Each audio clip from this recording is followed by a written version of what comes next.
Just like the street lights lit this town, like a fire in a blaze, gotta burn it down. Can't be afraid to leave this out. We got this far, don't know how. I see danger in your eyes.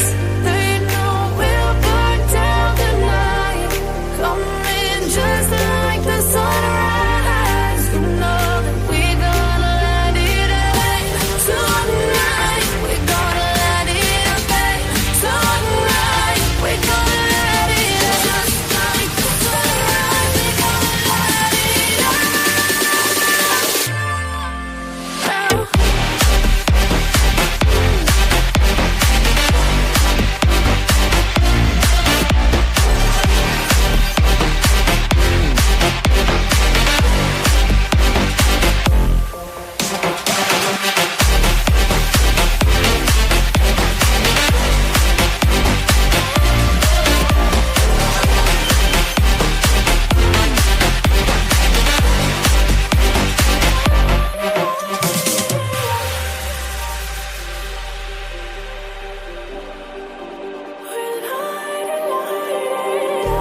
Just like a spark that's breaking out.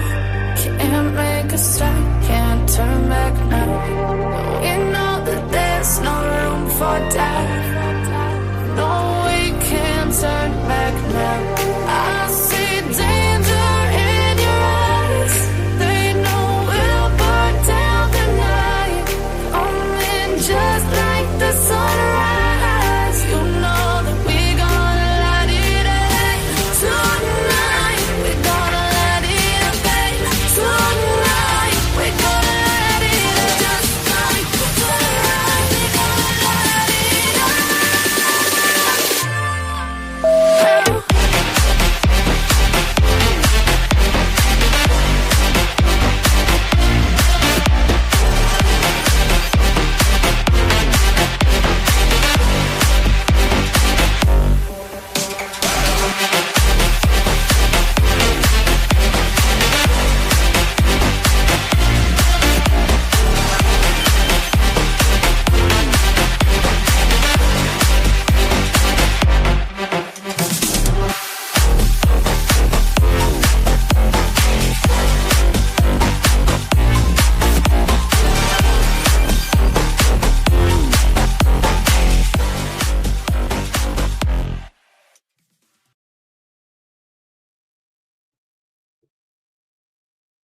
Hey guys, and welcome back to the channel. Welcome back if you're coming back for round 2 for this evening. We went live earlier this afternoon. If you are new to the channel, hi, hello, welcome in. My name is Tanya, or Titanium Built. I appreciate you guys all coming and joining me tonight, whether you're new or whether you've been here for a while. So I appreciate you guys. Hopefully you guys had a good intro there. Hopefully you guys are having a great start to your work week. But if you are new to the channel, say hello in the chat. Let us know where you're from. We'd love to know. So we're going to talk a little bit about Idaho for tonight. I have some new stuff that's come out to show you guys and go over. So it's going to be a pretty exciting live. So welcome in, Ladybug and Tracy. It's good to see you. Hey, Kathy. Hey, baby girl. It's good to see everybody. You guys were chit-chatting it up. Hey, Princess. Hey, Tom. Welcome in. Hey, is she? Have a safe drive home. It's good to see you. Hey, Ashley. Hey, get to the ducking point. Hey, Petunia. Hey, Jog. Hey, Crystal. Hey, Pete. Hey, Kelly. Welcome in, everyone. It's good to see everyone in here. I can let you know what it's called right now. Lighted Up by Robin Houston. I always have to look. I always have to double check. But if you're not on, also, if you're not on all chat, make sure that you are. If you're on like an iPad or something, you just go to the little settings and you'll click it. Instead of being on top chat, you'll go to all chat. That way you can see all the chat that's in the live. Hopefully I'm seeing all of them. Hey, Betsy. Hey, Kelly. I'm actually on StreamYard. So I don't know. I guess I see them all. She's in the driveway now. Got home safe. Hey, Kelly, welcome in. Okay, well, it's good to see everybody. So today, Steve Gonzalez did an interview with a place called This Morning. It's a YouTube channel. I guess it's like I don't know what country they're in because they do have accents, but he is on like Zoom with them, and he did an interview with them today, and he said some stuff in here today, and I was like, huh, like I thought I heard that before, but I wasn't really sure if it was true. And then it kind of put me down a rabbit hole. So we'll go down it together. Um, but this is the interview here that he did. I don't know if you guys have seen it. It just came out this morning actually. So, and hi Courtney, welcome in. And I do have no, I don't. I thought I did. Okay, so I thought I had the link pinned for the membership. I normally do, but I forgot to pin it. So I'll put it back in the chat. If anyone would like to become a member of our awesome channel, we'd love to have you. So I'm going to go ahead and pin this. And also, if you guys don't mind, take a second, hit the like button. It really does help the channel get into the algorithm. And if you haven't subscribed yet, please subscribe to the channel. We are growing and we're trying to grow faster. You know, that's all. That's all we're trying to do over here. So this is the interview today with Steve Gonzalez, and we'll just kind of go from here and, go down my list. And then I also have a new podcast that came out from the King Road killings. We've watched all the other episodes. This is the one, it just goes into him like pleading guilty. So it's pretty good. We'll listen to that at the end. Okay, so let's go ahead and play this. Well, we hope you can speak to Steve Gonzalez, whose 21-year-old daughter, Kaylee, was tragically one of those 4 students who lost their life in just a moment. We're just trying to get the... Kohberger and through his lawyers have accepted the plea deal. What the plea deal did was take the death penalty off the table. Idaho is one of the 30-odd states that retain the death penalty. The death penalty in Idaho is through firing squad, actually. So by taking the death penalty off the table... I don't know why they blurred that. Kohberger, who had been pleading not guilty... I don't really necessarily think it might be like it's in cell culture either. I mean, he might be like instead of involuntary celibate, like voluntary celibate. I don't know. He takes the view that he has taken. I worked a lot with people who have had a family. Or he just has a very particular taste, and that person, he never got that person, right? Because there were girls that liked Bryan. The girl that worked with him with the TA in the TA's office, or, they worked together and they had their desks near each other. The Asian girl, she, I guess, had a kind of a thing for Bryan, and he kind of blew her off. So I think he had maybe he had his M was in the courtroom, and I actually heard that Bethany was in the courtroom as well. So I heard that both of them were there. By Kohberger. And we'll find out in the podcast too. I didn't get to listen to all of it, but I know that she goes into detail. I agree with that. Like, why didn't they drop the gag order? Hey, Kelko. I even think that the judge, I don't know, the judge even kind of seemed surprised because he was like, well, someone had asked what they were going to do about the non-dissemination order. And the prosecutor, Bill, was like, well, I want to keep it sealed until after sentencing. And I remember the judge kind of giving him a look. He might have even said huh? Or, you know what I mean? Just, I don't know. He did something to where it made me feel like he was ready to unseal everything. So after sentencing, we will get it all. I did FOIA everything, and hopefully they got it and they sent it because they haven't wrote me back. So I'm hopefully they got everything that they needed. Huh? What'd he say? Okay. So I had heard this before, right? I had heard that his sister, Bryan's sister, was going to write a book. I heard that she was going to write a book. That's all I heard. I didn't hear anything about no professor. Now we're hearing from Steve that Bryan's sister, and I'll rewind it so you guys can hear it again, that Bryan's sister is writing a book with a professor that helped teach him how to become a criminal, he said. So the only professor that I can think of would be Dr. Ramsland. But Dr. Ramsland, when I'm sorry, keep up with me. Howard Bloom came out with this information way back, like in the beginning of the year, March or something, when he came out with his book and he said it, she came out and she said, no, like those claims are false. She actually, I think she did say that. I have a clip of it on News Nation. We'll go over that in a minute. So then we have the new clip of her saying, wonders if like, I wonder if I inspired him. So we're going to go through all the clips to see what she says, what this teacher, what's going on here. Because, I'm wondering about Dr. Ramsland, I mean, what's going on? So I'm going to go back a few seconds here and that way you can hear it. It was kind of funny. He's like, well, here I am, Thank God. But he has been front and center. And, whether you like him or you don't like him, I would want a father like him. Somebody that's out there just saying my name repeatedly, just wanting to fight for me, and just, I hope that he can find some comfort somewhere, I really do. Because I don't think Bryan, I know, I have a feeling that Bryan's not going to talk during sentencing, right? He's just they're going to ask him, do you have anything to say? Is there anything you want to say, to your parents or anybody, whatever, blah, blah, blah.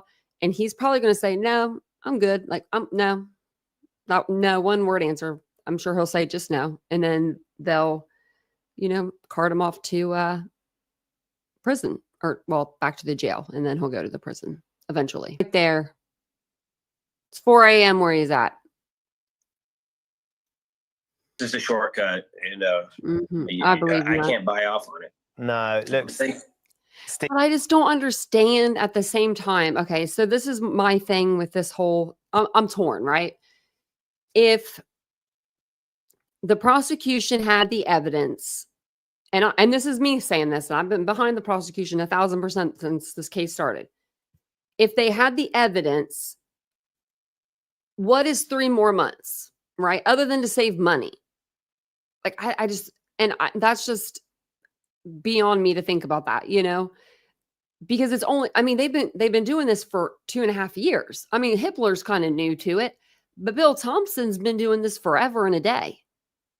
So what is 3 more months to, to make all the families happy? Whether if the 2 families that are like behind, him going to prison for the rest of his life, maybe those 2 families just skip out on the trial, because so they don't see the, the gory stuff and the crime scene and all of that, because that's what I think they just didn't want to see that. They didn't want to deal with that, during trial. So that way everybody could have been, I guess everyone could have got justice that way, because now no one's going to have any questions, or no one's going to have any answers to the questions, I feel like. And Bryan may come out with a book eventually, or, a memoir, but I think that he's only going to give like a little piece, and then he'll write another one, and it'll be like every 5 years or every 10 years or something stupid crazy, and just so that his name will stay out there. I can see him wanting to do that. I mean, he wants to be probably famous now that he, kind of is in a way. Crime, that's sad.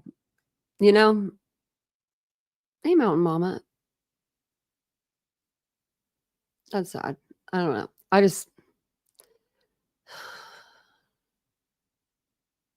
Him right here, like in this picture, he does remind me of my dad. My dad used to slick his hair back like that. He thought it was so cool when he did that. He was probably actually getting ready, maybe going to work. It's sad. I mean, for all the parents, but like you see Steve front and center a lot. And so it's just, your heart breaks for him. And if you see me right now scratching the back of my neck, it's because I got bit by something. So I keep scratching it. I'm sorry. I'm trying not to.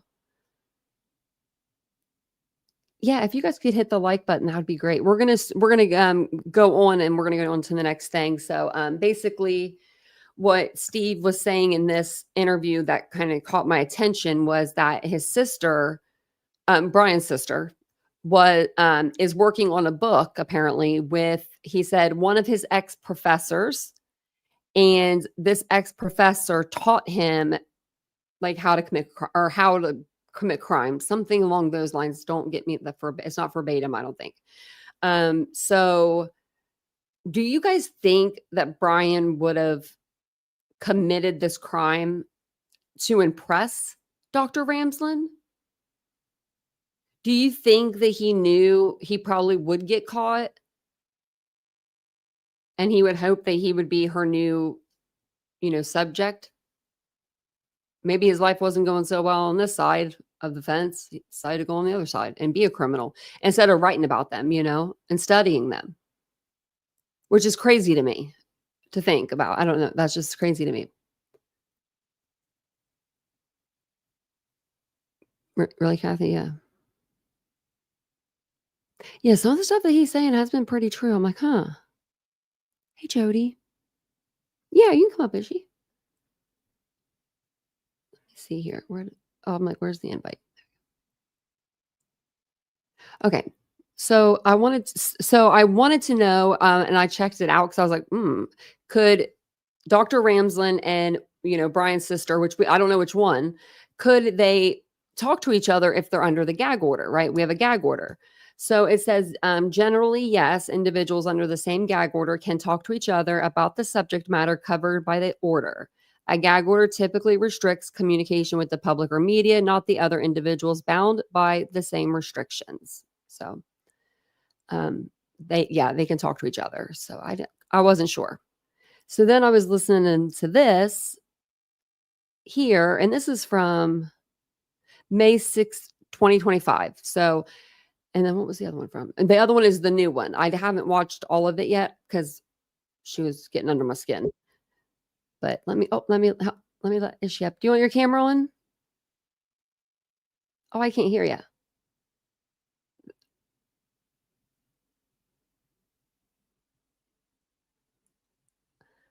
I still can't hear you. I can't hear you. Can you hear me? Do you want to turn your camera off? Okay.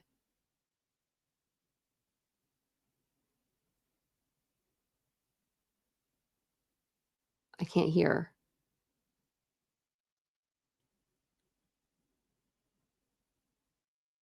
Me too, Monchichi. He is a badass dad.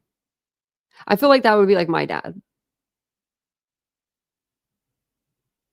I can't hear you. I wonder if I have to add her to the stage.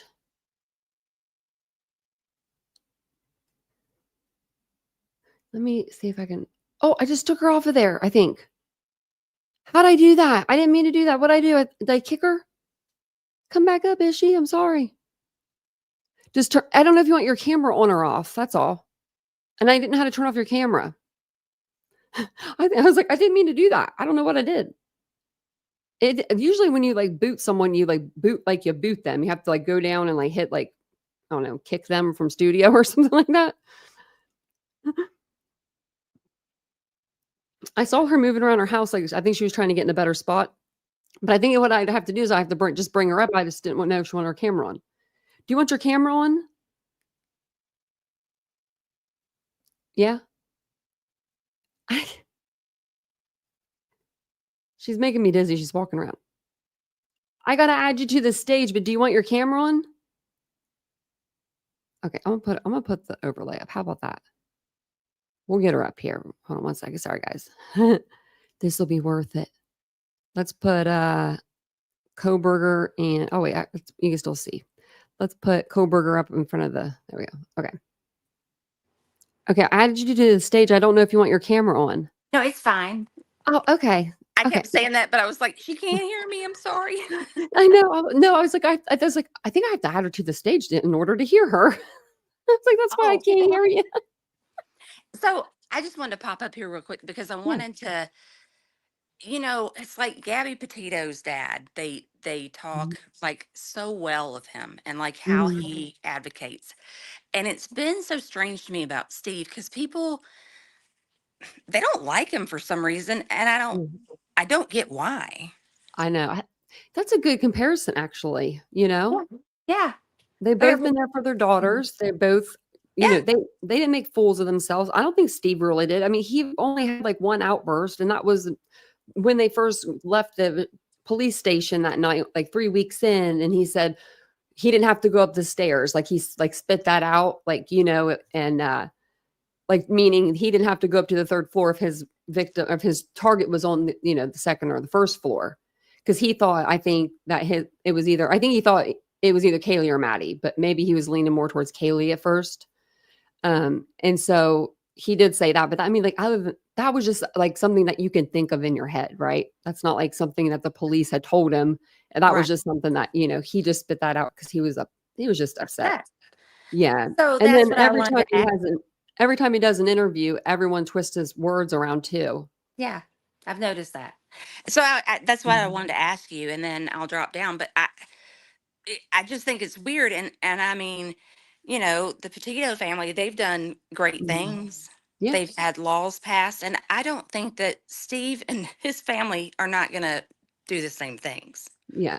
Yeah. I think I mean, that I the think difference they're, is in Gabby's situation, they didn't have anybody to prosecute because they knew, and he was gone. You know? yeah. Yeah. So, Unfortunately. Yeah. mm, Yeah. I wish they could have prosecuted him. I wish mhm. that he wouldn't have done that. I wish he wouldn't have done that to himself or whatever, you know. Right. Right. I think that's even, I don't even know I don't know if that's worse. I think it is. Well, I don't know. Because It's hard to say. then they're like definitely not here to give you answers. Do you know what I mean? Like Right. if you have Bryan still here, you can maybe someday find an answer in there, you know, and I mean maybe. But Maybe. you know, and maybe you could go like visit that person if you wanted to eventually, and just Yeah. if they let you, and you could go in there. If I was Steve, I'd put my name on that visitation list as much as I could. Shoot, me Just too. to see if he one day said, okay, you know, I'll meet with you.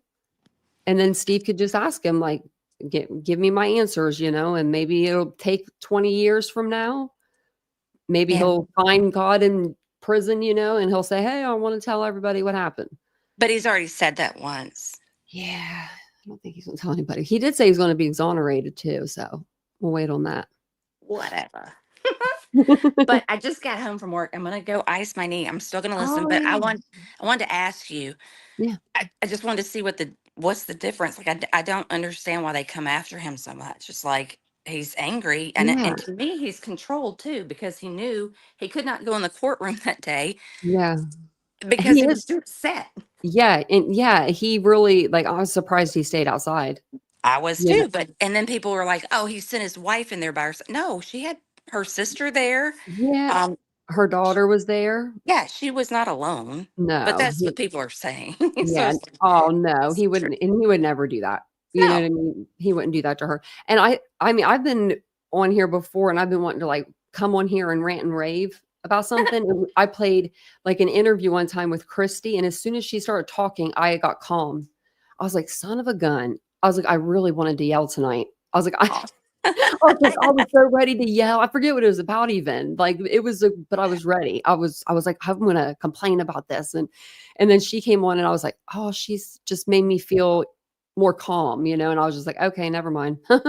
Let's, you know, Well, that's a let's get this powerful done. family, and I It think that is. they will be doing things in the future that will I think change stuff because I think they already brought a lot of things out to the police. I mean, I do. Mhm. They were all on it from the like jump, Yeah. Yeah. trying to figure it out. They're very like sleuthy, that family is. And Mm-hmm. I think that's because Kaylee was like, she was into true crime. So I think they were like, okay, now we got to make sure you do this right for her, you know? And so I think that's why they talked to Olivia from Chronicles of Olivia too, because Yeah. she was, you know, on her TikTok or something like that. Yeah. But yeah, I don't know why they treat Steve so different. Like why people treat him so differently. Like the GoFundMe thing. Right. Keep the money. Like How would they? whoever's saying, are you going to refund the money? Like they shouldn't have been, if those people donated, they should have never donated to begin with. Because when you Oh, donate to something, you donate it and it's out of the fast. goodness of your heart, and it's there and it's gone. Yep. You like, it's just consider the money not, it's just gone. Like, you know what I mean? Like you don't ask for it back. Well, and I, that's what was sad was that when Christy talking about how they're going to try to figure out what to do with that. Like, I mean, yeah, and that broke that's my heart. They shouldn't have to figure that out. I'm They sorry. shouldn't You have give to think people about that. money, you gave them money. So Yeah. they're not living like high on the hog. They were planning on going to a trial that just Yeah. got dismissed in a matter of 3 days. Exactly. And she said that they paid for like the B&B and stuff. Mhm. And like she's gonna have to call and tell them like, hey, we can't, we can't use it now. They may take a percentage out for just, a cancellation. You Yeah. never know. But like then she has to do all that stuff, and then it has to come back into her bank account.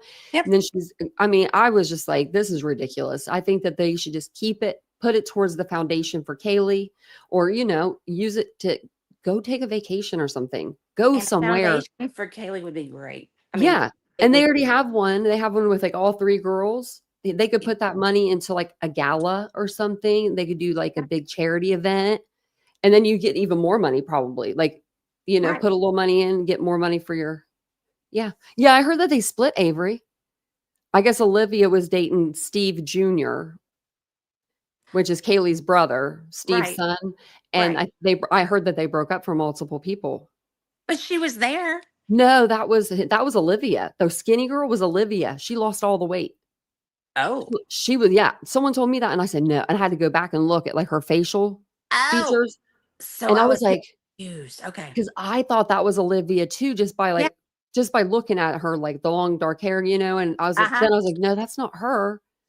And I was like, oh wow, Oops. they were engaged in everything. Does anyone know? I mean, there was a rumor going around that she was pregnant, and I was like, okay. Because I didn't see her there, and I thought for sure she would be there, but she's in the Peacock thing, the hour and a half Peacock special. I haven't watched that. I need to watch that. Oh, William, if you don't know who William is, William thinks he knows Bryan Kohberger, but he doesn't. He says his name's William. We know his name is William. He's in Aries. He lives in his mama's house. And he's a Marine, but he didn't show any Marine stuff. He just showed the dirt bike 3rd place trophy that he got. I don't know. But yeah. Well, thanks for letting me up. I'm going to go back welcome. down. Okay, we're going to listen to a podcast here in a minute after we play these. I'm going to these listen. little I'm things. going to be Yeah, it's gonna listening be good. in with my good ears. Okay. Bye, y'all. Are you working Thank tomorrow? you. Are you working tomorrow? No, I'm off for 2 days. Oh, well, get a hold of me. Well, I I'll be here. can't. I text you, or sometimes I call, Yeah. but you Well, busy. You I might know. be at the pool. I'm at the pool, but I don't know if I'll be at the pool tomorrow. I'm taking a couple of days off. Okay. I'll All right. contact you tomorrow. Okay. Yeah. All right. All Bye, right. girl. Bye. Bye, y'all. Mhm. Thank you. You're welcome. Bye. I love her. She's just so nice. She's just the sweetest. He does hate fat people. I forgot. Yeah. He said that. Remember, he had like a fat list. Okay, so he had a factual creator list. If you could think of any creator that's not factual, that's who was on that list. And then he had a category for fact, not like non-factual or something like that. It just fat. I wasn't in the list. I probably was in the etc. at the bottom because it said etc. I don't know. But he hasn't been around, but he said that he was going to make a video about Jules when he could. He said he was off YouTube. He was kicked off for 16 days. I've never heard YouTube doing that to anybody ever. Not ever. Like, not for what he posted. He said for what his videos were, they took him down. He just wanted to gain subscribers for his little knife business. Everyone gave up on him, but he still has no videos. But he has 1.3K subscribers, so his name is William, but that's not his name, I don't think. Yeah. We'll have to in the Pines. We'll have to go over that again sometime soon because I found some more information about him. Okay. So basically in the last interview, Steve was saying that one of Bryan Kohberger's sisters, if you guys know which one, let me know, was working on a book with one of his ex-professors. So in this episode of Banfield, she's going to tell us that there is no ties like there. So it just is a little weird. It's a little weird because Steve's saying that there is. This was from, when did I tell you this was from? Sorry. May 6, 2025. So let's see what they have to say on this. And thank you guys for being here. If you don't mind, take a second, hit the like button. If you'd like to become a member of our channel, we'd love to have you. We do members only giveaways once a month. We do members only lives and all that stuff. Members only like pre-releases and stuff like that. So if that's something you're into and you like true crime, become a member, and it's pinned at the top. But if you guys don't mind, take a second, hit the like and subscribe to the channel. When it comes to getting a murder conviction, motives are like bodies. Very helpful to a case, but not mandatory. Prosecutors convict murder suspects all the time without knowing why the killer did it. And for more than 2 years now, it has looked like the quadruple murders at the University of Idaho may be another case in point. For all the evidence that we've seen in court papers so far, evidence that points to a suspect with the means and the opportunity to commit this horrendous crime, we've seen next to nothing about a motive, an alleged reason as to why Bryan Kohberger, who's charged with this, would want those 4 innocent kids dead in such a violent and bloody way. But now, with Kohberger's trial just 3 months away, there is one reporter who says he thinks he knows what prosecutors are planning to present in the way of motive. His name is Howard Bloom, and his article appears in an online newsletter called Airmail. In it, Bloom suggests that prosecutors think Kohberger went to monstrous and unthinkable extremes to impress a woman. And not just any woman, a woman you have seen on this program many times, Catherine Ramsland. Dr. Ramsland was one of Kohberger's professors back at DeSales University in Pennsylvania. When Bryan Kohberger earned a master's degree in criminal justice, it was at DeSales. Ramsland teaches forensic psychology and has written more than 50 books. According to the article, prosecutors are preparing to tell the jury, and I quote, "The pupil was ready to become the teacher. He'd kill and get away with it. He'd prove how smart he was. He would show how much he'd learned." The article also suggests that Dr. Ramsland and Kohberger stayed in touch after he left DeSales University and moved out west, that they emailed each other after the murders, and that Ramsland called Kohberger's mother after he was arrested. So what does Dr. Ramsland say about the story and all the details contained within it? Not quite. That's my summary. I'm joined now by my News Nation colleague, Brian Enton. Brian, whenever there's a big Kohberger story that drops, people go bananas, the internet, lights on fire. But we've been burned on some of these before. So talk to me about how Dr. Ramsland is responding to Howard Bloom's report. Yeah, actually, we really have to be careful with some of these reports as we get closer to the trial, because Dr. Ramsland is saying that most of what is in this new report is just flat out not true. Now, of course, Dr. Ramsland was Bryan Kohberger's professor in Pennsylvania. When he got his bachelor's, she was his forensic psychology professor. When he got his master's, she was his behavioral criminology professor. But in terms of this whole love story and the fact that they have been in communication, she says, just flat out wrong. Let me read you a statement that we got from Dr. Ramsland that really sums some of this up. She says, "I had no email correspondence with Bryan Kohberger while he was at WSU." So that right there, I mean, the article said she did. She says flat out no email correspondence with Bryan Kohberger while he was at WSU. He has not been in touch with me since his arrest. I called his parents as a gesture of kindness, but I do not advise them about the case. I did not call them hours after the arrest, as Bloom claims. I have never talked to his sister about any book. That was something that came up in the article. I never mentioned Kierkegaard in my classes, another thing that came up in the article. I did not broker, which is a word that Bloom used, anything regarding a lawyer. Okay. So did she already say that she called was that the first one? Oh, no, let's see. Okay. I'm going to go back a little bit. It'll let me. All right. Never mind. But she says, I did not call them hours after the arrest, as Bloom claims. I have never talked to his sister about any book.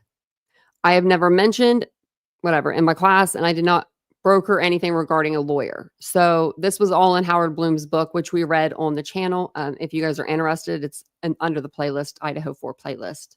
Kierkegaard in my classes, another thing that came up in the article. I did not broker, which is a word that Bloom used, anything regarding a lawyer. I have not been invited by the Kohbergers to Idaho. I don't know where they'll be staying. Remember Bloom was saying like that they were getting a bed and breakfast for him or something there for his parents. I think Ann Taylor was or something. Don't know who Bloom's source is or why he reports information for which he has no proof. So that's what she's saying. I think what stands out to me the most, Ashley, is she is. Okay, so the first one, I missed it to pause it, but it's she said no email. Like there's been no email communication between the two, not in touch since he was arrested. She called the parents out of a gesture of kindness, but didn't advise them on the case. Now, why are you calling them? He took an online class at his criminal justice was online at DeSales. So why would you think that why would you call his parents? That's weird to me. That to me is weird. I don't know. Do you guys think that's weird? Am I the only person who thinks that's weird? I think that's a little weird. Like, I think she was already setting up, I'm going to get a book deal from this guy. Let's do it, like, let's do this thing. Flat out saying that she has had no email correspondence with Bryan Kohberger. And thank you, Monchichi, so much. Thank you. It says, I can't say what I want. It keeps telling me to edit. I thought I'm in a mood. Mine sometimes, mine will it will block my messages from going through it. I'm like, this is my channel. I'll even say something that's nothing bad. Like, that's cool or something. And it'll. While he was at WSU and has not been in touch with him since the arrest, which Bloom said literally the opposite in his article. So obviously the next and natural question would be, is Howard Bloom responding to Dr. Ramsland's very pointed statement? Yes, I'm just going through my phone because he did tweet out today. Catherine Ramsland has issued a statement about my recent piece. He says she confirmed she reached out to BK's parents after arrest. She refutes that BK emailed her while at WSU, and then he says, "I apologize for that error." Again, that was a big part of the story. Catherine Ramsland states she didn't demand that BK parents get her approval before meeting PA lawyer. I never wrote that. Nevertheless, they did. There's a chapter on her student BK in her forthcoming book that we don't know. And then Catherine Ramsland states she never taught Kierkegaard in her class to BK. I never said she did. I think she missed the point of my reference. And then he says, I will stand by my hypothesis just as that, a theory. So what he's saying now is that really this is all just a theory that he has about what the motive is, not necessarily that he has any proof that this theory is actually true. Eek. Boy, that's uncomfortable stuff. Well, we'll continue to watch, and obviously it'll all come out in the evidence, so we will know soon enough. There was a hearing. Okay. So there she's saying, no, I didn't talk to him. I didn't have any communication with him. No emails, not in touch since his arrest. Called his parents out of a gesture of kindness, but didn't advise them on the case or on anything. And then she comes and does an interview.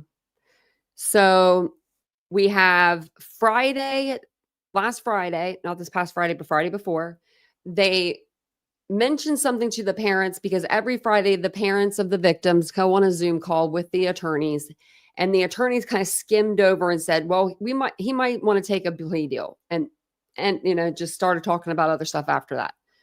By Sunday, they were emailing the parents or whatever saying like, yeah, the plea deal's we're going forward with it. And then by Monday, we knew about it. So Monday, I think it was Monday, I'm pretty sure. And I'll actually look. This is going to say 5 days ago. What date? July 2nd. I need my calendar. Hold on a second here. I want to see exactly when she came out. Because she came out like as soon as He pled on Wednesday, I believe it was. Maybe it was Wednesday when he pled. She was like out here with the public, like, I'm going to come out here and talk to everybody.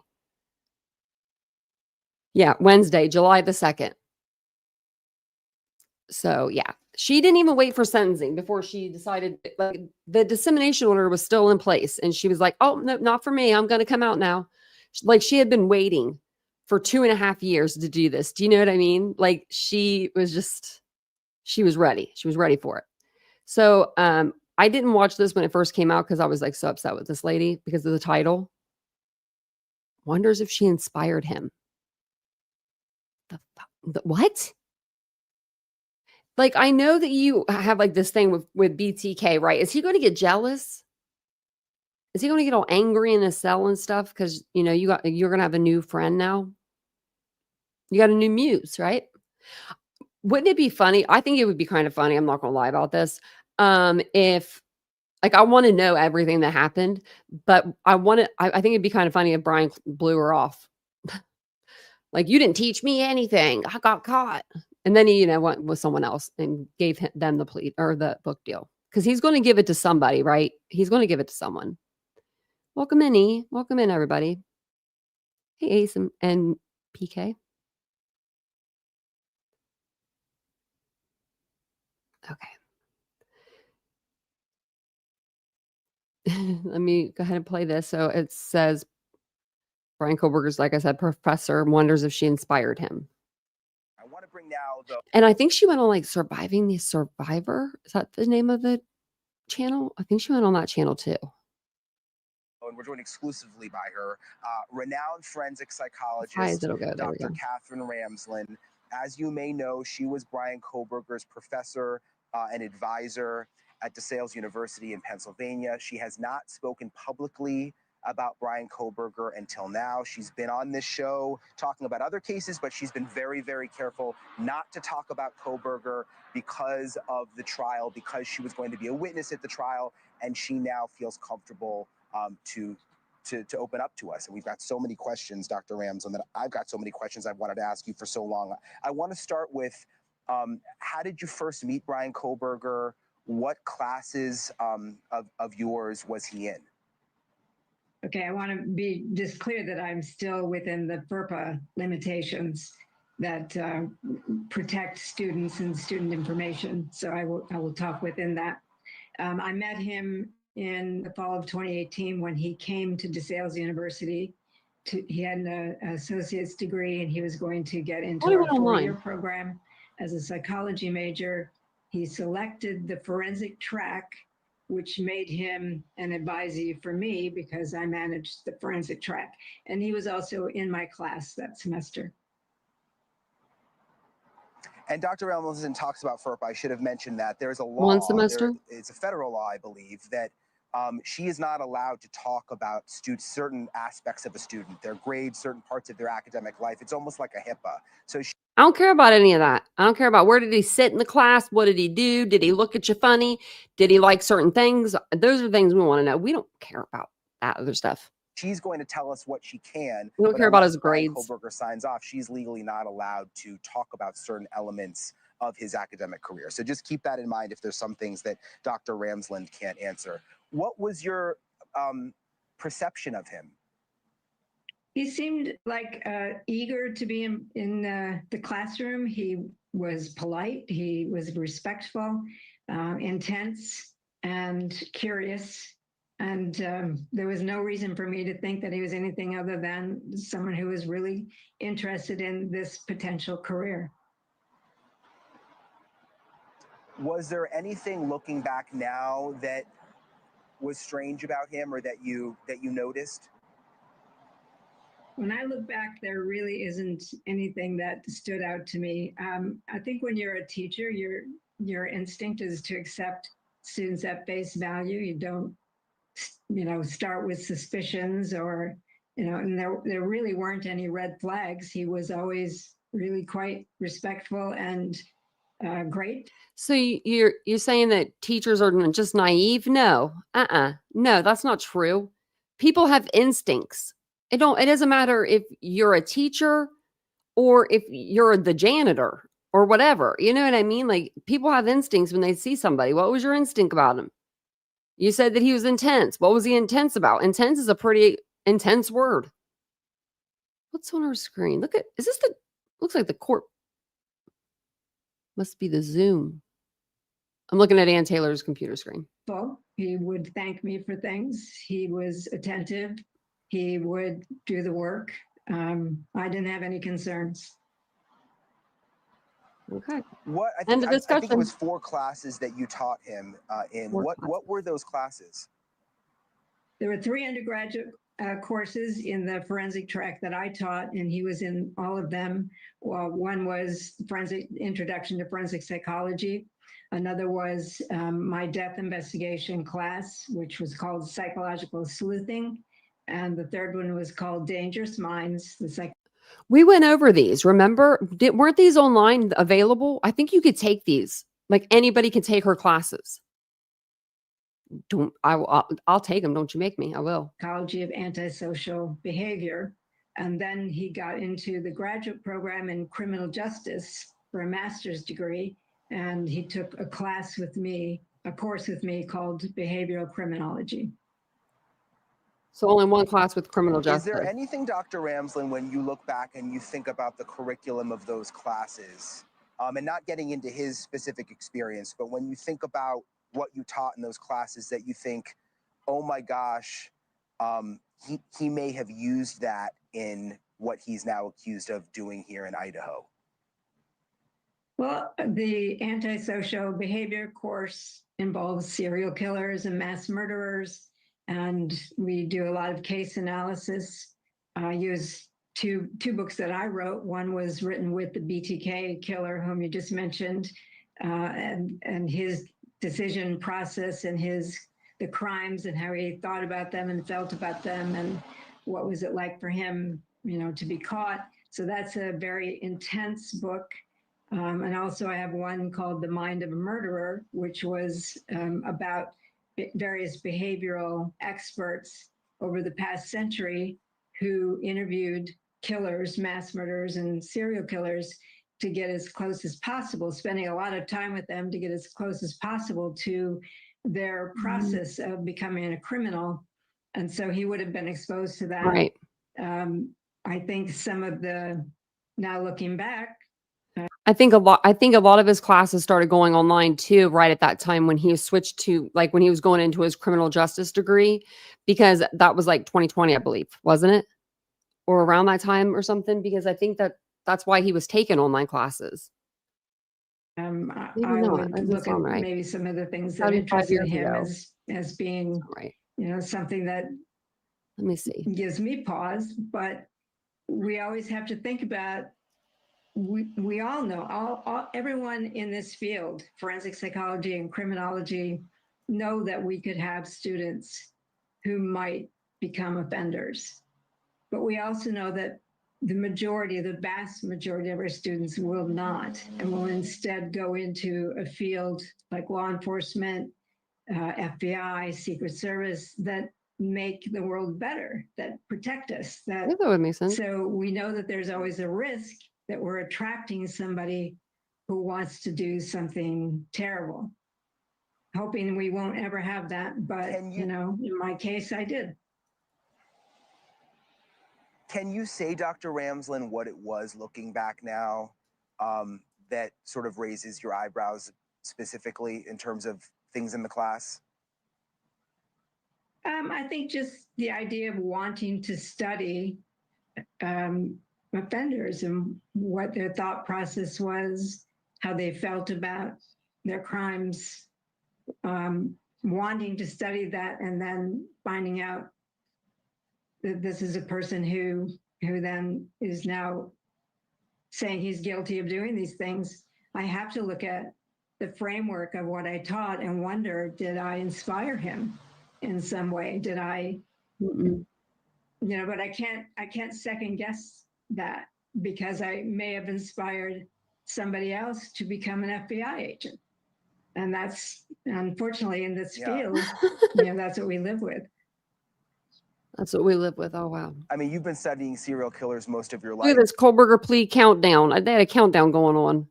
But when you talk about the fact that you may have, what you taught may have inspired this, that's got to be hard for you to process, I would imagine. It's terrible, very hard. And it's not just You are not convincing me, lady. That didn't sound genuine. what happened to the victims.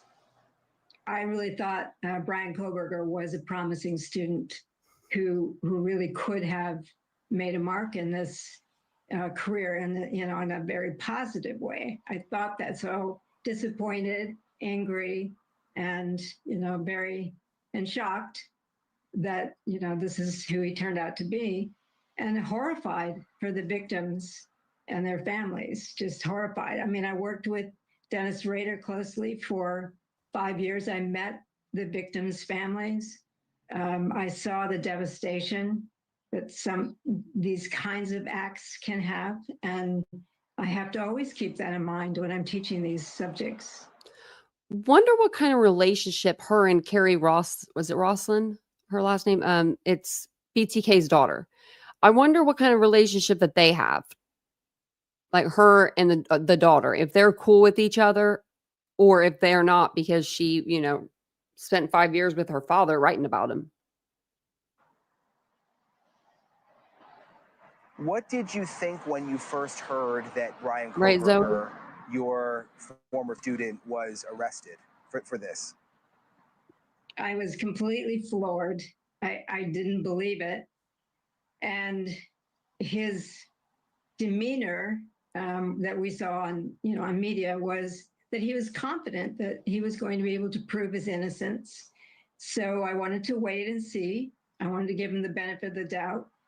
But as months go by, and he kept saying that he had an alibi, and I wondered, well, why are you sitting in jail? Give us your alibi, get out. And that wasn't happening. And then it was really when he said his alibi, and it was clearly not an alibi, and he would have known that, certainly from all the classes that he had through undergraduate and graduate work. What if he didn't know, though? Like, what if that was just something he forgot to think about, right? And then he listens to this and he's like, I hate you. Would have understood that wasn't really an alibi. I think that was when I was really, floored that this is my student who has done these things. You mentioned, you studied BTK, the serial killer. You met with him many times in prison. This is what you do in a hope to prevent these things from further happening and understand the mind of a serial killer. Would you want to study Bryan Kohberger? Have you put any thought into that? Is that something that you think could be possible? I've been thinking about that for 2.5 years. I would. This is my work. If he wanted to do that, I would. And within the framework of this is what we do to try to look at developmental trajectories, the triggers, so that we can see the red flags faster. We can prevent people like this from wreaking the havoc that they do. So if he wanted to do that, I know that he's got the intellectual capacity to do it, to be self-reflective, to help think through how his life came to this. And so I would definitely do it if he were willing. And it would be hard. But I think because I have so much material from him, I have questions for him that I think nobody else but me could ask. And just my last question, Dr. Ramsland, you Thank you, are guys. the person that I think of who, if anyone could see through someone and see that they have a secret side, I would think it would be you, because this has been your life's work and trying to figure that out. And in a sense, it almost feels like Bryan Kohberger even had you fooled. Well, I study the ones who are really good at it, because I want to truly try to understand what can we see in the constellation of behaviors that will tip us off earlier. Because you just said he wasn't good at passing as normal and keeping their dark side hidden can fool people, can fool all the experts for a long period of time. I think anybody in my field will tell you they can be duped by a really skillful, predatory type of person. So, I'm not going to say I'm the person who can spot this. I can see things like if you have a rigid personality and you're threatening, those are red flags that are very clear, or you have a mental instability and you're drawing, violent images. These are things we can see and we can anticipate. But if somebody's presenting themselves as a completely normal human being engaged in life the way, according to our expectations, it's really hard to see through that. And as a teacher, I am not initially suspicious that students are there for the wrong reasons. And so I think some of us have what I would call a cognitive disadvantage, because we are giving the benefit of the doubt to students. And I think that's certainly what happened.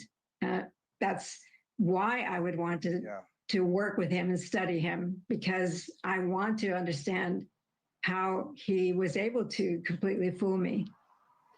But he didn't fool you. It'll be He didn't fool her. He didn't kill anybody when he was in her class. He was just that weird guy in the class, just being weird. I don't know if he was weird, but I don't know if he got in any trouble at the sales. But in a lot of the schools, he was kind of, they considered him a little weird. But there's nothing to learn from Bryan. What are we going to learn other than, there's nothing. I don't know. I really don't know what I would learn. Like that would be like, oh, I want to learn that from him. I want to know about the crime, but I can know about the crime from like documents, right? I don't need Kohberger to do that. Now, will we know, does he know some things that, we don't know? Of course. Am I good with not knowing those things? Yeah. I don't want him to get clout. I really don't. I really don't. I'm not buying his dang book. I'll have to borrow that from somebody. I'll be like, who's going to let me borrow it? Because I'm not buying this book. Unless the money goes somewhere else.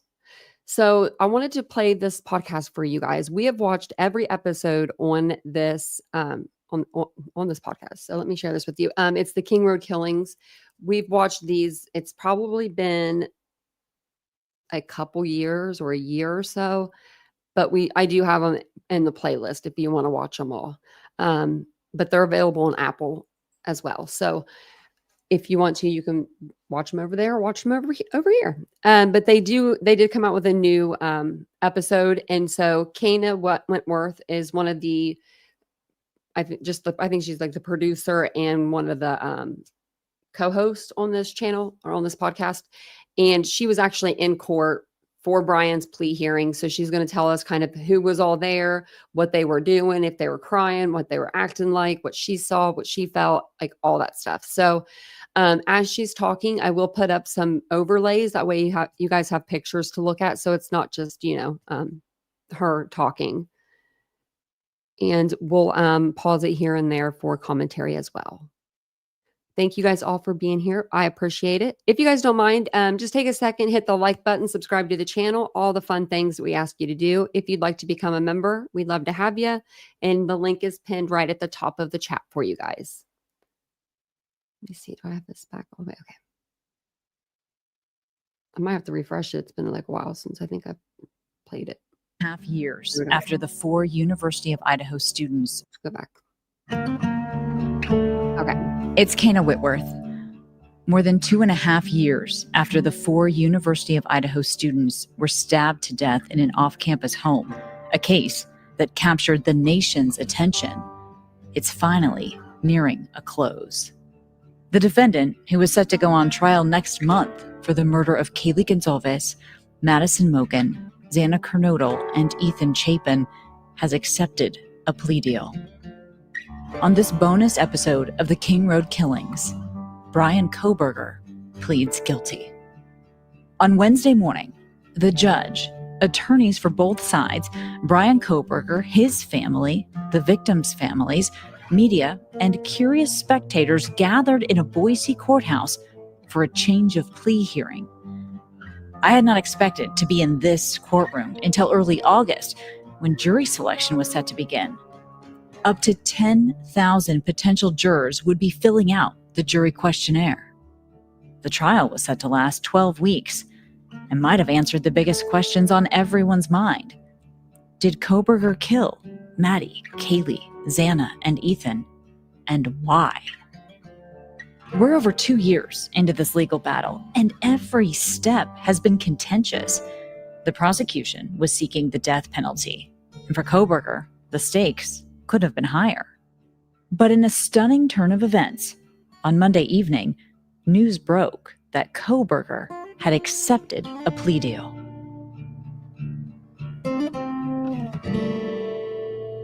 He would plead guilty to all 4 counts of first-degree murder and 1 count of burglary. As part of his plea deal, he'd be sentenced to 4 consecutive life sentences for the murder charges and the maximum penalty of 10 years for the burglary charge, without the possibility of parole or appeal. He would spend life in prison, but be spared the death penalty. Idaho had just passed legislation earlier this year making death by firing squad the main means of execution. Kohberger's plea deal came as a total shock. From the very beginning, Kohberger's defense had long insisted he was innocent. I first got word over the weekend that a plea deal between the prosecution and the defense was in the works, but was given no indication whether Kohberger was actually going to take it. We all assumed everyone would be moving forward with the trial in August. When I found out he'd agreed to plead guilty to all charges, I immediately texted my producer the news, and we got on the first flight to Boise so we could be here for the change of plea hearing. People began lining up to get inside the courthouse at 4 a.m. The sun hadn't even risen yet, and security was unusually tight. When the building doors opened, there was a lot of security inside. The crowd of media, supporters, and onlookers made their way into the courtroom.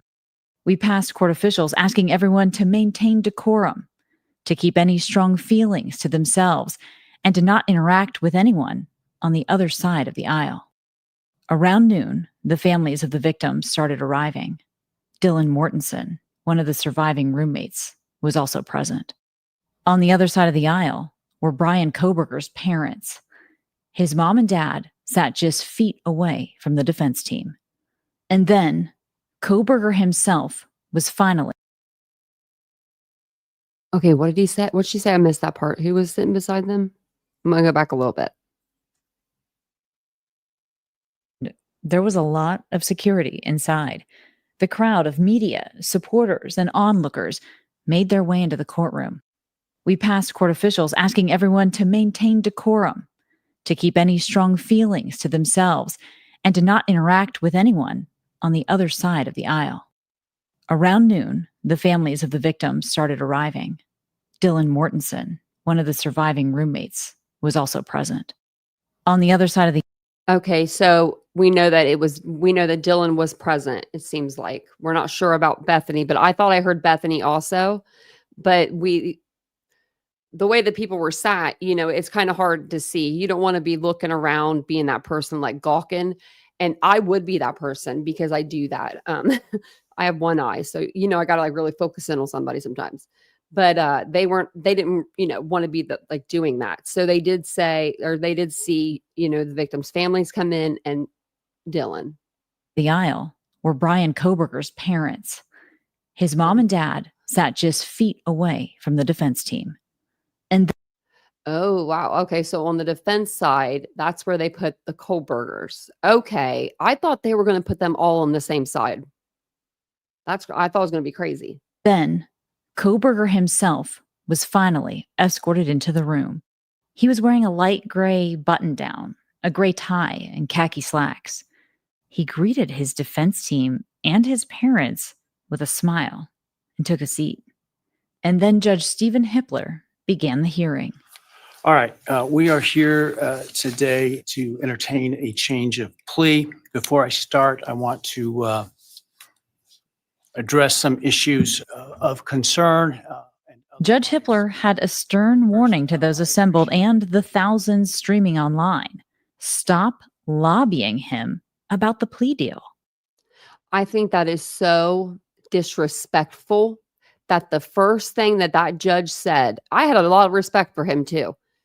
The first words out of his mouth were, don't call me and bother my people when they're working. They're not working right now. You told us during the last hearing, you're shutting down the whole damn courthouse for these things. No one's having a court date in that whole building, 6 floors, because of Kohberger.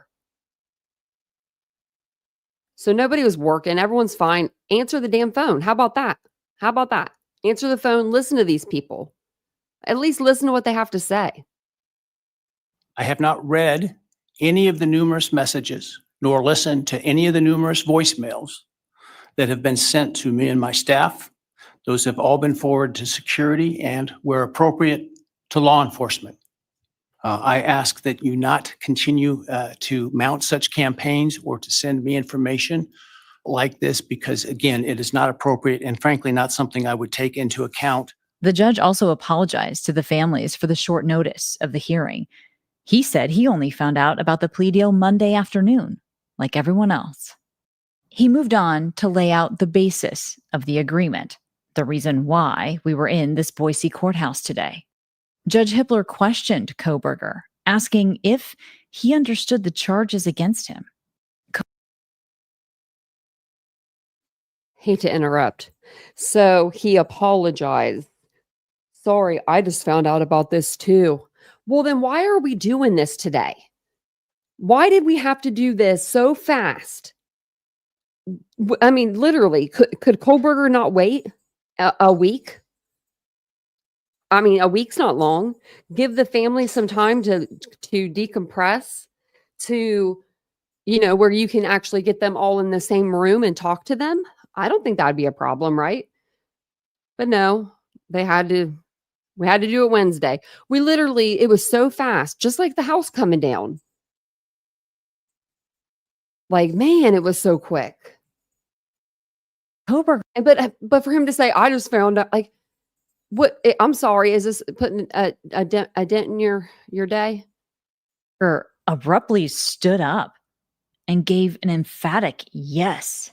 In that moment, you could clearly see just how thin he's become.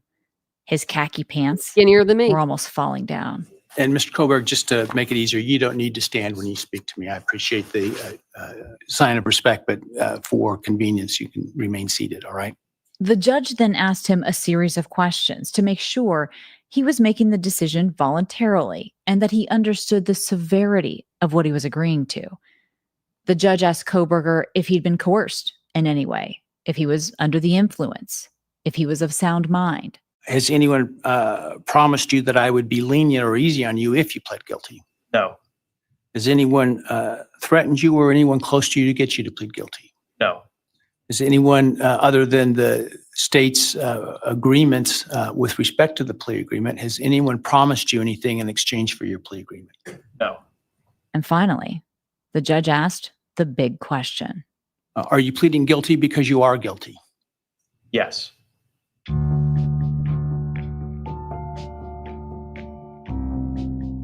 It's the very first admission of guilt we heard from Bryan Kohberger. You could feel the tension in the room. I was afraid to even breathe. The judge went on to fully list each charge, starting with the one count of burglary. And with each murder charge thereafter, Judge Hippler said the names of every victim for the first time in this hearing. Kohberger's father shook his head and turned red as the judge read the crimes the state alleged, including, quote, willfully, unlawfully, deliberately, with premeditation and malice, aforethought, kill, and murder. The judge gave the floor to lead prosecutor Bill Thompson, who laid out the timeline they had built against Kohberger and the order in which the 4 victims were killed. Maddie, Kaylee, Xana, then Ethan. Kohberger didn't take his eyes off Thompson. The prosecutor described evidence the state was planning to present, The DNA, the phone pings off cell towers, even the cleanliness of Kohberger's car. In Pennsylvania, the defendant's car was seized, and it was actually pretty much disassembled internally. And it also had been cleaned. There was a bucket of cleaner right beside it.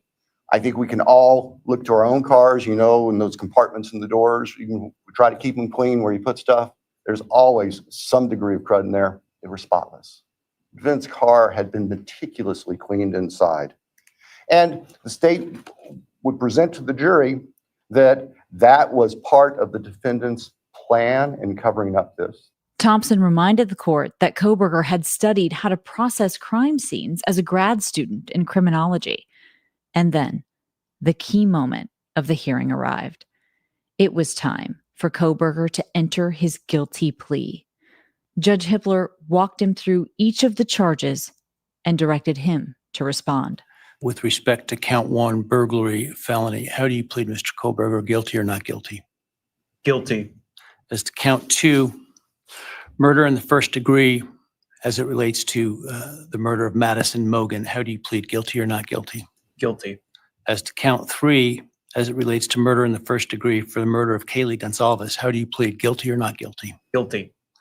As to count 4, the first degree murder of Xana Kernodle, a human being, how do you plead, guilty or not guilty? Guilty. He gets Xana's name wrong both times. As to count 5, the first degree murder of Ethan Chapin, a human being, how do you plead, guilty or not guilty? Guilty. As each victim's name cut through the courtroom and the conviction in Kohberger's answers, it prompted tears from their families. Do you know what we do have? We do have this mystery solved. So remember how in the beginning, Judge Marshall, then Judge John Judge, and now Judge Hippler, they all said the victims' names, and they all said Maddie, Kaylee, Xana, Ethan. And we all wondered, well, we did on this channel, if you were here with us, we all wondered if that was the order in which they were killed. And that's why they were going in that order, because we were curious, because when it went from Judge Marshall to Judge Judge, they still repeated the same names. They repeated them the same way. So it wasn't like they typed up their document and they had them in different spots. Do you know what I mean? So, sorry, my dog's messing with her ears. So, there she goes. So then we've heard from Judge Hippler now the same order. So I do believe that was the order that they were killed in. And we know that that was the order they were killed in now. I mean, we know it was Maddie, Kaylee, Xana, and then Ethan. So, and that's the way they read off the names. As the hearing ended, Dylan Mortensen, one of the roommates who lived in the house, the one who told authorities she saw a man clad in black that night, sobbed as she left the courtroom. That's sad. I bet all of that emotion, she had all of that stuff, just like a lot of that held in,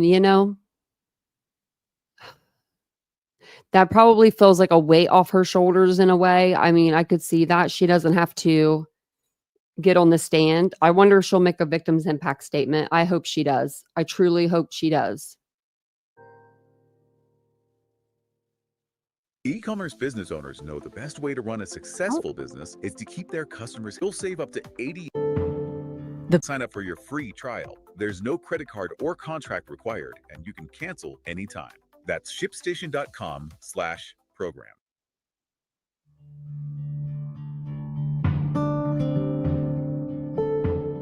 The plea deal has prompted a mixed reaction from the families.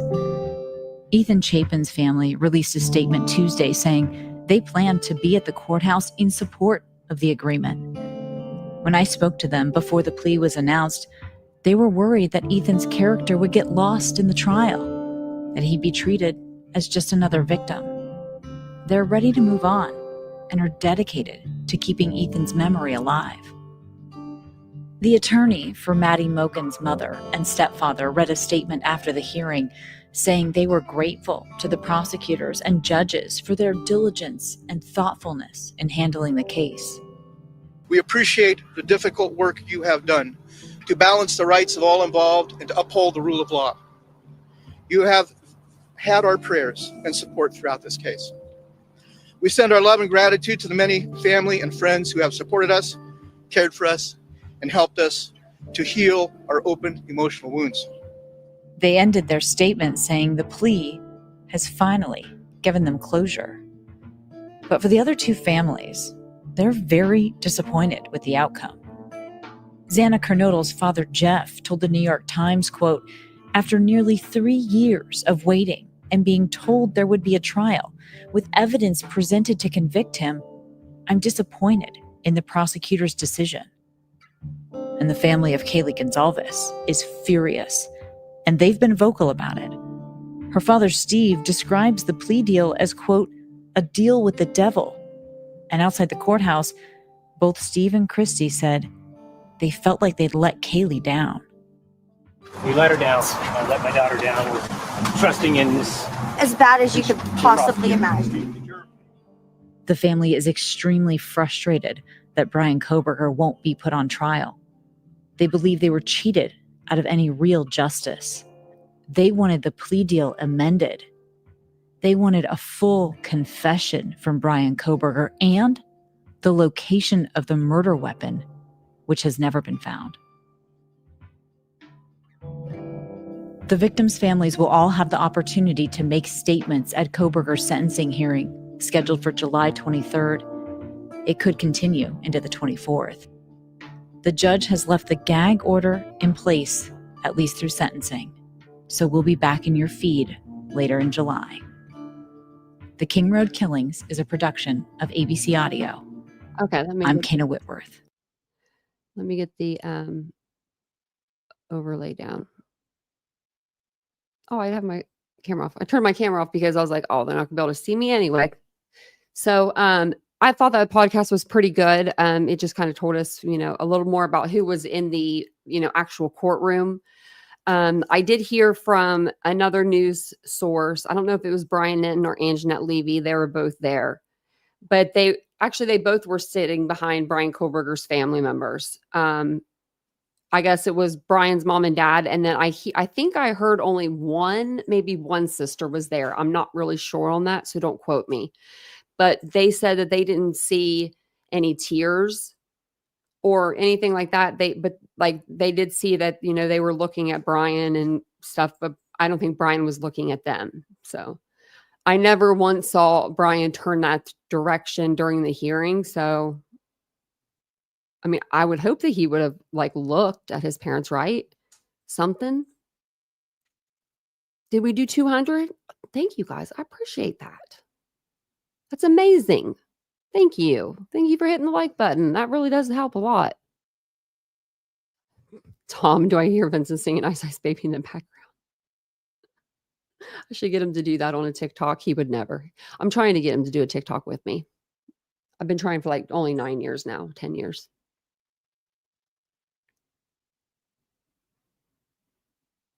You heard from yeah, that's who. Okay, so I did 2P. Okay, that's where I heard it. Yeah, I heard that he didn't look at his parents, which I guess if you're guilty, you may not want to look at your family. I think that he just decided he didn't want to go to trial because he didn't want those Google searches to come out. I think he didn't want his mama seeing what he was Google searching. Sleeping corn searches, sleeping, what was it, passed out, can't fight back.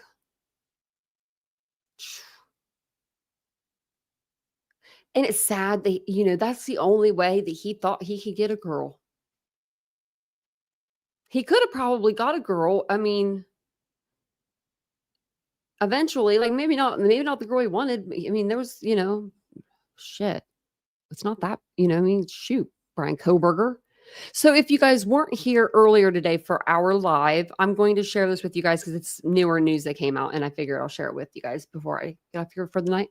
But some of his former friends have come forward, and they dive into the killer's mindset. Yeah, they give their opinions on why they think Bryan did what he did. It was pretty entertaining earlier today. We went over it. I'm going to go over it again just real quick. It's just an article and it has like 4 of his friends in there.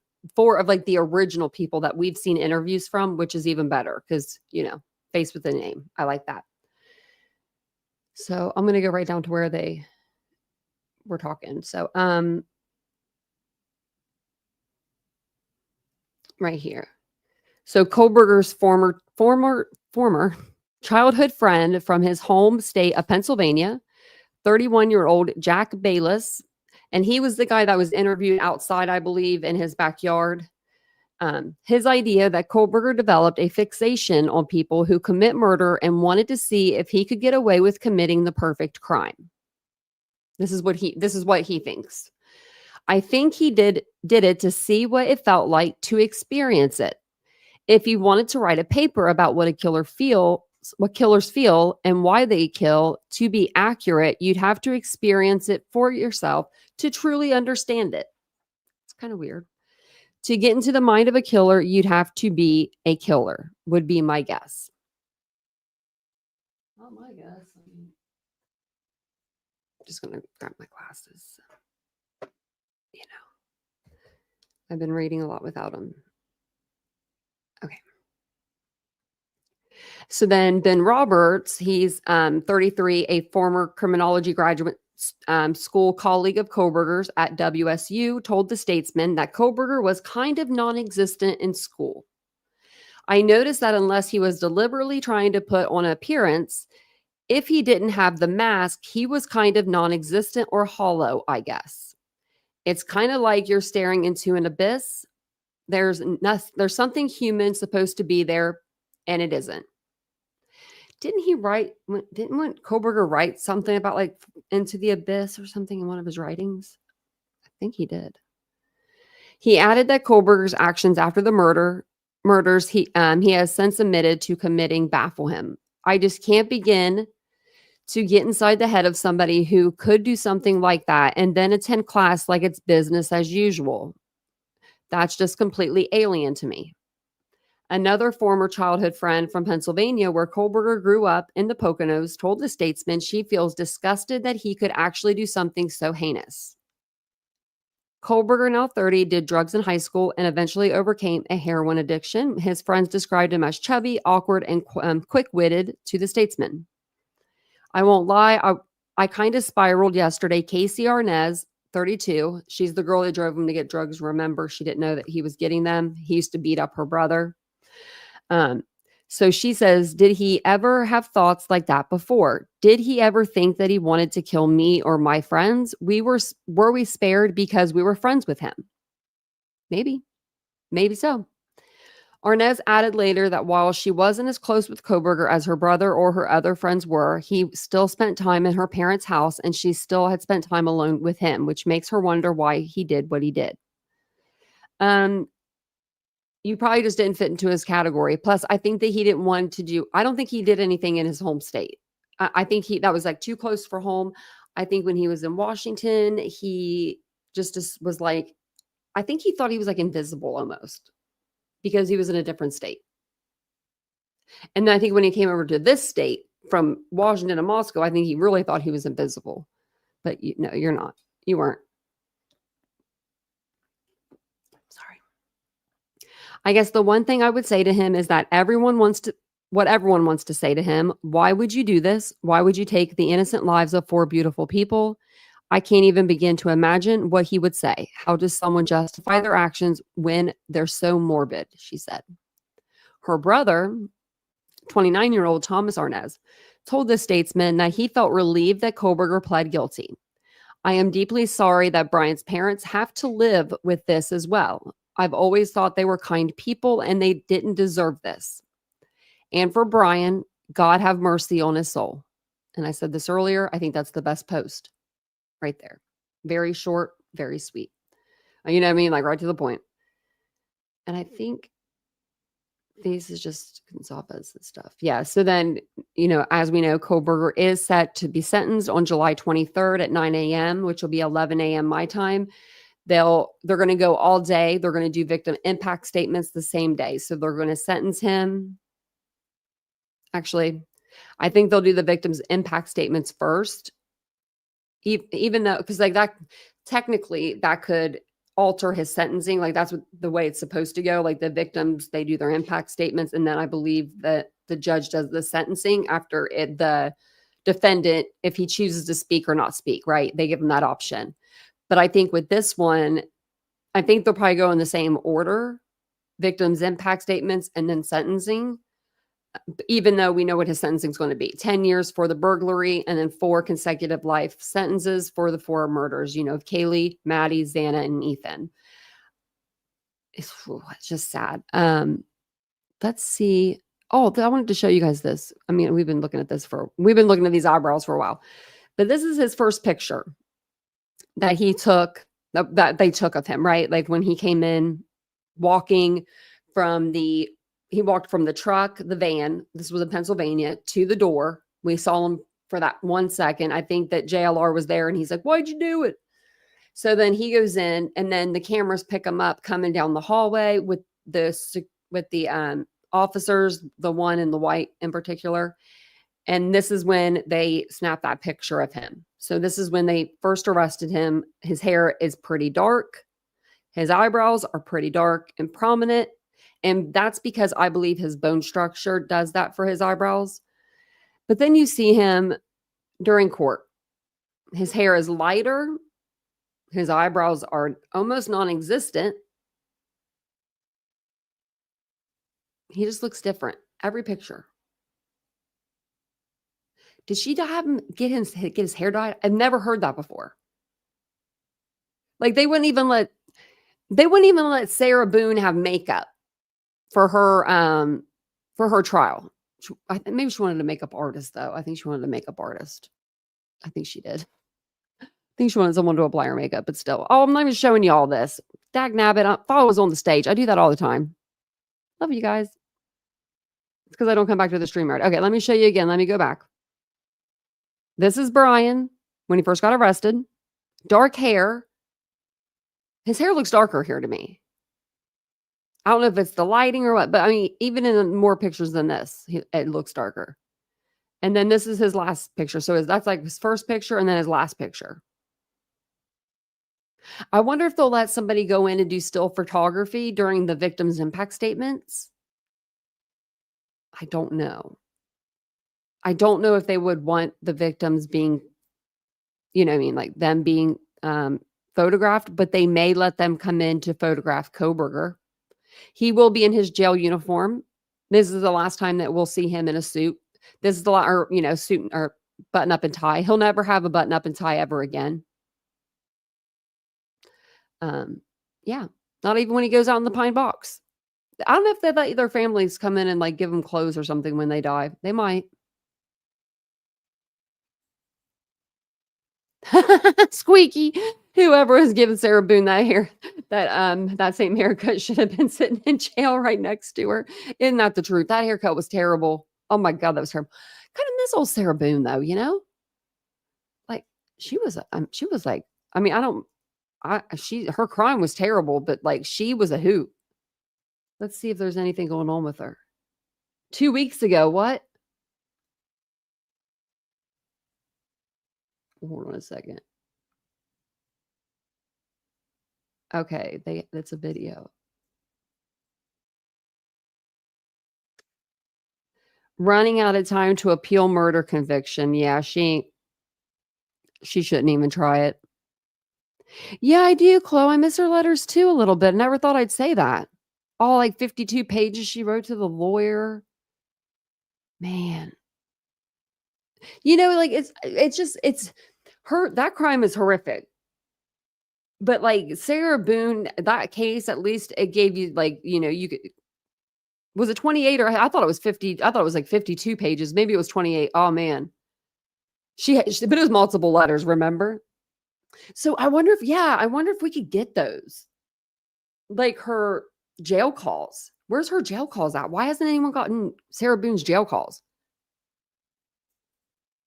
Like, I'm writing that down. Because that would, oh my God, they would be so funny. They would be.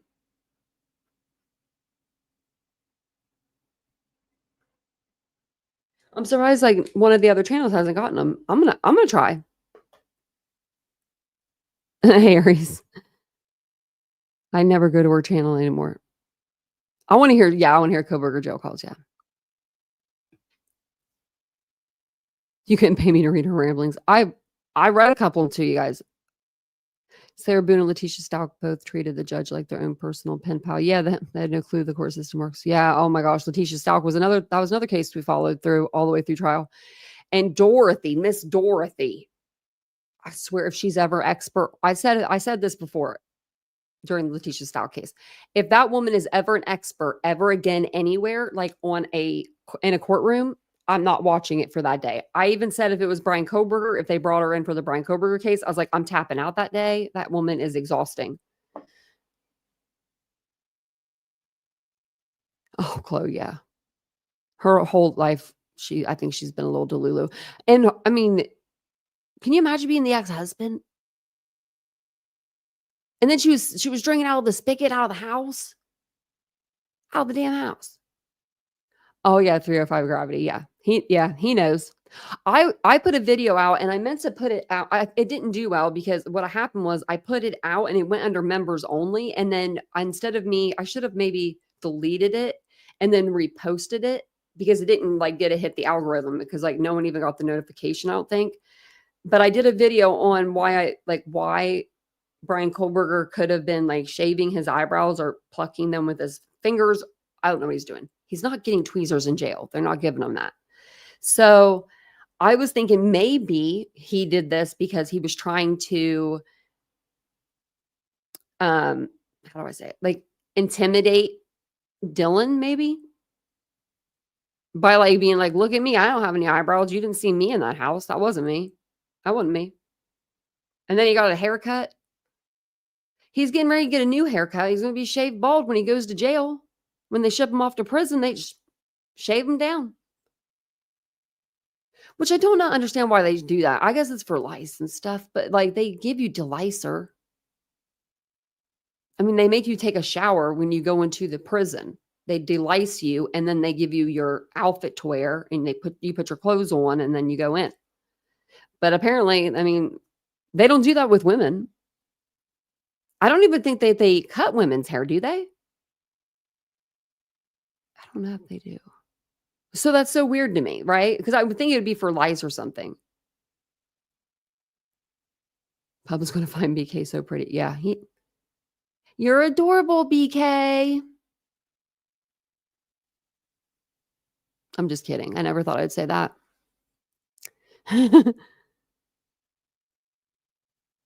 That's what they did to Alec Murdaugh, and that's what they did. Oh, but they didn't do that. They didn't do that to Chad Daybell. So I wonder why they did it to Alec Murdaugh. Or did they do it to Chad Daybell? Maybe they don't shave him. We'll see. We'll see, when he goes. When he leaves the prison, the jail to the prison. But I know that they did Alec Murdaugh. Wonder why they did Alec.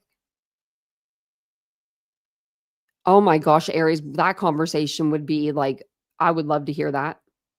It depends on the facility. I think so too. Maybe that's what it is. I should look it up.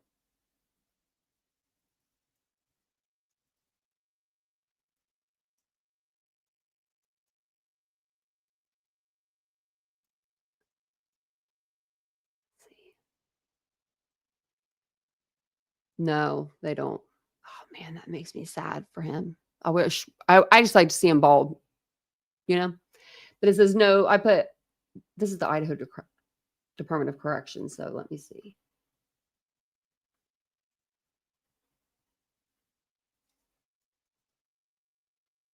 He's going to this Idaho Maximum Security Institution.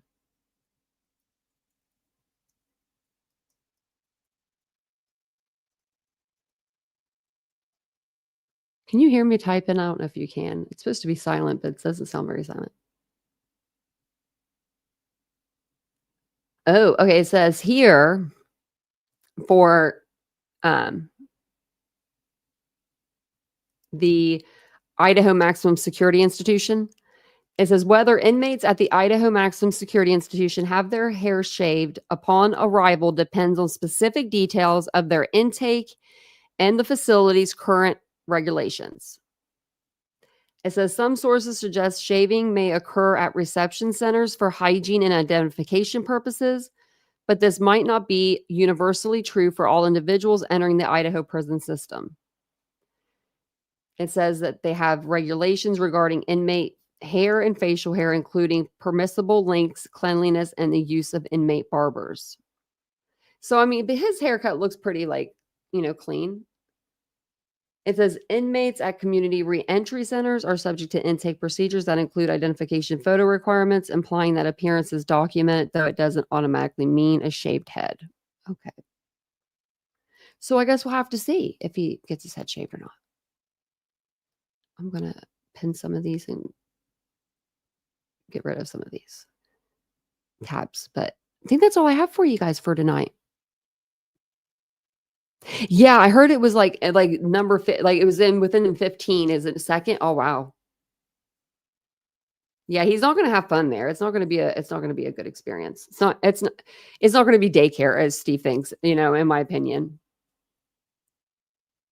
Yeah, Nicole, I was thinking that too. Like if they had tattoos, or maybe if they were like gang affiliated or something. So that way they could, I don't know, see who's in a gang easier. But I think that they're allowed to grow it out once they're in there. So I don't understand. I think they maybe just do it for cleanliness. Oh, are you in here, Ladybug? Oh, there's Ladybug. Okay. You can't hear? Okay. That's good. I don't know if you heard earlier, though. I hope I didn't scare it away. So my dog came back to the door. Our birds came back. After I cleaned up everything, I got on the stepladder. I scrubbed the wall. I cleaned it all up. Took me like an hour. I look up today. I looked out the window yesterday and I was like, oh, I kind of miss them because it was like so clean up there and like you just didn't see the bird nest anymore because they had left like a couple weeks ago. And this was their third time. So I was like, they're probably out. Third time's a charm, right? Well, I'd be damned if I didn't see the male bird sitting on the balcony and I look up today and they already had their nest. Nest was up there again. I just looked up last night. There was no nest. Nest was already up there. And she's just sitting up there chilling, looking at me. And I'm like, hey, mama, welcome back. Cher, Sonny and Cher. They got names. So Sonny and Cher are back for a fourth round. But today, I don't know if I did something wrong. So there's no eggs up there, right? But I got up on a stepladder and I just changed a light bulb above it. I didn't touch it. I just wanted her to be warm because the light bulb was out. But then I haven't seen her up there, so I got to go check to see if she's back up there because it was storming and stuff. So sometimes they'll like leave it for a minute and then they'll come back. So I hope I didn't bother her, because she's my friend. They do love us, don't they, Ladybug? They do. And I just fell through the chair. Oh no. I wonder if they'll be here all the time. That's funny, Ashley. Scare them away. I love these little pigeons. They're just two little pigeons just loving each other. I heard that when pigeons are together, they're just always together. Like if one dies, the other one that's it. I like them. I named them Sonny and Cher. The second one, I thought it was a new one, so I named her Adele. Because I'd always go out there and be like, hello, I would sing the song. But then I realized this is the same bird. So yeah. I know. I know how to take care of them, but I just have to give them a little home. I'll give them my balcony and my blinds. But I wanted to make sure she was warm up there. I'm baking the eggs, keeping the eggs warm. These birds are so nice. They look at us like through the door, like through our door. They'll just look at us. I'm like, what are you looking at? But yeah, I wanted to tell Ladybug because I didn't know if you were here earlier, and I was like, Ladybug will appreciate this. I used to have crows. We used to have crows that would come in our garage because we left our back door open for our dogs to like come in the house and go out if they wanted to in the summer. Yeah, crows. My mom hated them. Ugh. But thank you guys for being here. I appreciate it. I'll be back on tomorrow. Maybe I'll do another day live. That was fun. But if not, I'll be back on tomorrow evening at 9:15 p.m. Eastern Standard Time. So if you're new to the channel, make sure you hit the bell icon and you hit the subscribe button and all those things. Also, have a great Tuesday tomorrow. If I don't see you tomorrow, have a great night and a great day. Phantom, I heard that if a bird poops on you, it's a sign of good luck. That's what I've heard. I don't know who told me that. Probably my mom. Probably a bird pooped on me and I cried. She probably was like, made that up, but I heard that. I heard it's a sign of good luck. So thank you guys for being here tonight. I'll be back on, like I said, tomorrow. I'll see you guys all then. Have a wonderful night. Bye, guys.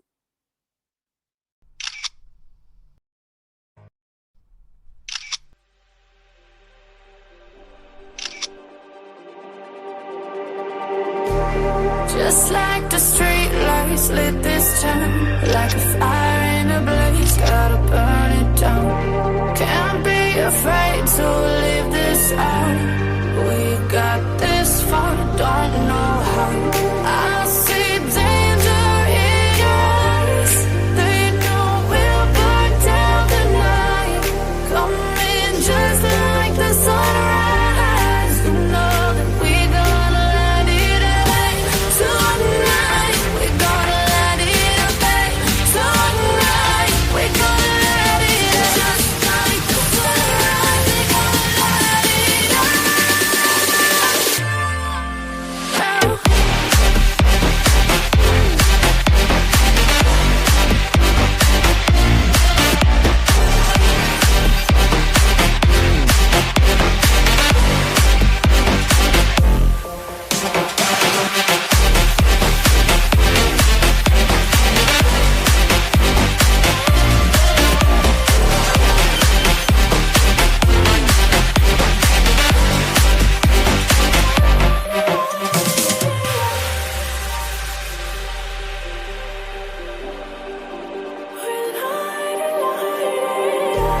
Just like a spark that's breaking out.